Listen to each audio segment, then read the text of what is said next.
नमस्कार, मैं PC Joshi neurotherapist. पिछले कई वर्षों से मैं न्यूरोथेरेपी के माध्यम से लोगों को स्वास्थ्य लाभ दे रहा हूँ और लगभग हर जगह मैंने, चाहे दिल्ली हो, महाराष्ट्र हो, कहीं पे भी हो, हर जगह मैंने सेवा दी है और वर्तमान में मेरा ये क्लिनिक हल्द्वानी गुरुपड़ाव में स्थित है। तो आज मैं आपको एक बीमारी के बारे में बताने जा रहा हूँ जिसके हम असेंडिंग पैरालिसिस भी कह देते हैं और जो मेडिकल टर्मिनोलॉजी है वो उसे गिल्लन-बार सिंड्रोम भी कह देते हैं।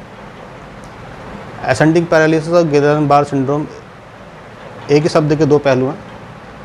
तो इस बीमारी में व्यक्ति जनरली जैसे कोई नॉर्मल व्यक्ति आमतौर पे सोता है, जैसे हम सोएंगे या आप सोएंगे, कोई भी सोएगा, तो वो व्यक्ति आराम से सोता है रात को और सुबह जब उठता है तो वो अपने को हिला डुला नहीं पाता, बड़ी मुश्किल से बहुत धीरे धीरे करके अपनी बॉडी की मूवमेंट दे पाता है, हल्की हल्की, और शरीर और हाथ पैर इतने भारी रहते हैं कि उसको बहुत दिक्कत होती है। और 24 घंटे जैसे होते हैं तो उसकी आवाज़ में भी फ़र्क आता है, उसकी आवाज़ थोड़ा गड़बड़ करने लग जाती है।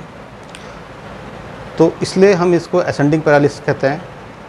ये शुरुआत इसकी पैरों से होती है और धीरे धीरे ऊपर की ओर बढ़ती है और जब ऊपर टॉप में पहुंच जाती है तो फिर ज़बान में भी दिक्कत आने लग जाती है, ज़बान लड़खड़ानी शुरू हो जाती है।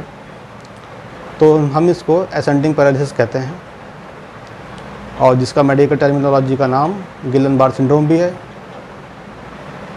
अब इस बीमारी का बहुत अच्छा कारगर उपाय दवाइयों के द्वारा तो बिल्कुल भी नहीं है। अगर कोई व्यक्ति ऐसा सोचता है कि ऐसा इनकी दवाई खा करके हम ठीक हो जाएंगे, इस बीमारी से निजात पा जाएंगे, तो वो बहुत बड़ी मुश्किल में है। न्यूरोथेरेपी में इसका बहुत ही अच्छा और कारगर उपाय है, क्योंकि न्यूरोथेरेपी सिम्टम पे काम नहीं करती है, सिस्टम पे काम करती है। और जब सिस्टम ठीक होता है तो लगभग हर बीमारी का इलाज संभव है। तो हम सिस्टम को ठीक करते हैं, इसमें हम पेट की इन्फेक्शन को ठीक करते हैं, फिर धीरे धीरे करके हम इसको पेट को सेट करते हैं। पेट बिल्कुल जब अपनी नॉर्मल अवस्था में, जैसे एक जेन्युइन छोटे एक बच्चे का एक पेट होता है शुरुआत में, जब वो ख़राब नहीं होता है, यानी कि जब वो बीमार से ग्रसित नहीं होता है, तो उस स्थिति में उस बच्चे का शरीर बहुत बढ़िया होता है, बिल्कुल खाना सब कुछ अच्छे से पचता है, बिल्कुल पेट फर्स्ट क्लास साफ़ होता है, कोई दिक्कत नहीं रहती। लेकिन जैसे जैसे वो उसका वातावरण चेंज होता है या वो किसी दूसरे एटमॉस्फेयर में जाता है या ऐसा खाना बदोश जीवन जीता है, तो धीरे धीरे आदमी के शरीर में बीमारियों के जो है घर कर जाती हैं। और जब बीमारियां घर कर जाती हैं तो फिर आदमी को दिक्कत होती है, फिर तरह तरह की बीमारियां आती हैं। उनमें से एक गिल्लन-बार सिंड्रोम भी है, असेंडिंग पैरालिसिस जिसे हम कह देते हैं।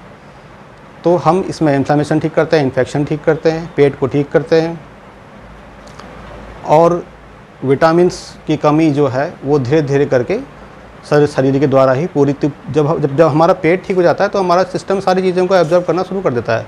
जब सारी चीज़ें बॉडी के द्वारा एब्जॉर्ब होनी शुरू हो जाती हैं तो व्यक्ति को धीरे धीरे करके काफ़ी अच्छा फ़ायदा हो जाता है और लगभग 80 to 95% तक लोग इसमें ठीक हो जाते हैं न्यूरोथेरेपी के द्वारा, मात्र न्यूरोथेरेपी के द्वारा, बिना किसी दवाई के। तो आशा करता हूँ ये वीडियो आपको समझ में आ गई होगी और इस तरीके की जानकारी से भरी वीडियो और पाने के लिए इस चैनल को लाइक, सब्सक्राइब और शेयर ज़रूर कर लें, ताकि इस तरीके से कोई भी पीड़ित आपके आसपास हो, पास पड़ोस में हो, जिसे दवाई खाते हुए बरसों हो गए हों, तो वह हमारे न्यूरोथेरेपी के ट्रीटमेंट के द्वारा कुछ ही महीनों में, हो सकता है 1 महीने में भी ठीक हो जाए, लेकिन कुछ ही महीनों में, एक महीना मिनिमम मान के चलें आप, कुछ ही महीनों में 1-2 महीने भी लग सकता है। तो इसलिए हम कुछ महीने कह देते हैं। तो कुछ ही महीनों में वो व्यक्ति बिना दवाइयों के वो व्यक्ति पूरी तरीके से ठीक हो सकता है न्यूरोथेरेपी के द्वारा। तो एलोपैथिक दवाइयों पे निर्भरता थोड़ी कम करें और नेचुरल जो चीज़ें हैं उनकी ओर जाएं, न्यूरोथेरेपी को अपनाएं और अपना स्वस्थ और आरोग्य जीवन पाएं। धन्यवाद।